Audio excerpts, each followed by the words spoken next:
Ito, good news kahit paano. Magsasalita na daw ho. Tell all ang pamilyang Diskaya. Ang merong siyam na mga construction company under ng Diskaya family tungkol dito sa flood control scam. Inamin na po ng kanyang abogado at tagapagsalita sa pangungulit ng media na merong supplemental na sinumpaang salaysay. Ayun, bagong sinumpaang salaysay na magdadawit at magdidiin pa sa mga nakinabang kasapakat nila diyan nga po sa scam. Hindi man binanggit kung sino, pero tiniyak na lahat ay aaminin na at lahat ay sasabihin na. Ito yung pangungulit sa kanya. What was the testimony about? If you can tell us in broad strokes. No, it's about the tell all, okay?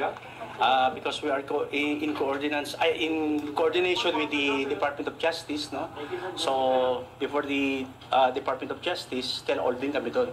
So same lang yung sinabi namin dito. So when you say tell all, what do you mean? Wala na kami tinatago. And that includes what? What kind of testimony?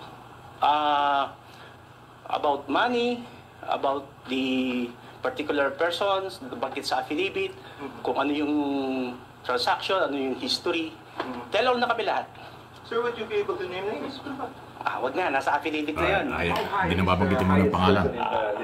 Same with the affidavit of the spouses Diskayas. Yes, just refresh our memories. No. Just Kinukulit talaga ng media, trabaho yan. Naintindihan ko yan. Naintindihan natin yung kanyang klaseng tanungan. We will have a supplemental affidavit. So magdadagdag kami ng mga pangalan doon. In due time, mga lalabas yun. Na hindi nasabi sa Senate? Yes, and in Congress. May mga senator, sir? Yeah. No comment. No comment daw kung may mga senador No ba? comment pa.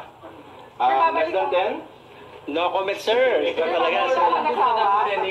Nasa sinabit, Po. more than yung mga 16 congressman niya tayo. Basta lalabas na lang. No comment muna. Sir, babalik ang mag-asawa sa ICI. Kailan na next na ba? Next week po. Pinapatawag kami ulit. So ayan o. Pagkumpirma lang po ng abogado at tagapagsalita ng Diskaya, yung mag-asawang Diskaya. Dahil daw po lahat ng construction company, yung siyang na construction company, lahat yun kinancel na ang lisensya. Wala daw trabaho. Stop operation, lahat sila. At dahil dyan, mahaba po yung pangungulit dyan ng media. Ang isa sa sinabi ho nitong kanyang spokesman, para bang sabihin na natin ang lahat, yung daw ang desisyon nung Mr. Diskaya, sabihin na natin ang lahat para makatulong tayo sa bayan. Sabi niya, mayroon pa sinabi siya dyan na di baling buhay ang kapalit. Kahit daw mamatay siya, basta masabi niya ang lahat ng mga kasapakat niya at nakinabang sa kontrata o sa mga scam na ito sa project sa pagkawala ng bilyong-bilyong pera ng taong bayan. So maganda-gandang balita ito.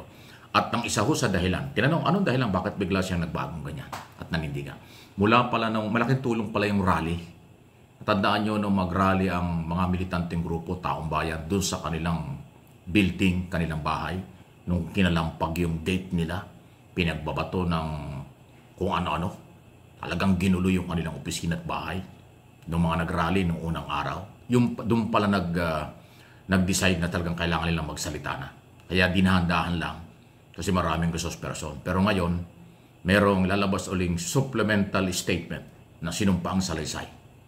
Pag sinabing supplemental, karagdagan, additional, minauna na siyang sinabi, di ba? Binanggit niya yung speaker, si Saldico, at yung 17 yata, 18 congressman. So may bago. Kinukulit ng media. May congressman ba? May senador? Abangan na lang daw. Dahil nandoon na sa supplemental pitabit na yan ang kanilang isinumite sa Department of Justice. So nasa DOJ na. At yan ang gagamitin ng DOJ para mag-imbestiga at kasuhan ng mga politiko. At willing uli silang marap. Katulad sa Blue Ribbon, baka doon ilabas din yan. Kasi pag inilabas yan sa DOJ, dapat ilabas din sa Senado. Kasi ho, maganda yung coordination, relasyon ng Blue Ribbon Committee at ng DOJ. Ping Lacson at saka ho si Boying Rimulya tungkol sa pagkalap ng mga ebidensya. Kung mayroong mga ganyang supplemental na sinumpaang salaysay ang mga sangkot sa katiwalian, may pag-asa tayo na makilala ang lahat ng nasa likod ng pagnanakaw sa pera ng bayan at panagutin sila. Ayan po, kaya ko pinabalitang maganda itong balita kahit papaano. So pagka ganyang umaamin na, magsasalita na, tutukuyin na ang lahat ng kasapakat dito. Dahil nga ho, natakot na at higit sa lahat, willing na silang isakripisyo pati buhay daw ho, dahil nga ho, para doon naman makatulong sa bayan. Ayan. So, kasi nga wala na silang magagawa eh. Kansilado ang lisensya ng lahat ng negosyo nila sa construction business. Pangalawa, na-hold na ang lahat ng kailang bank account. Lahat ng asset nila na-hold na. Hindi na pwedeng withdraw, galawin yan. Dahil tinutukan po ng Anti-Money Laundering Council, DOJ, at ng Central Bank. So lahat ng perang nasa bangkong identify sa kailang pamilya, nakahold na yan. Hindi na pwedeng magkaroon ng transaksyon. Hindi pwedeng withdrawal, hindi pwedeng deposito. So ibig sabihin, nakontrol na ng gobyerno itong diskaya. Kasama pa yung iba dyan ng mga district engineer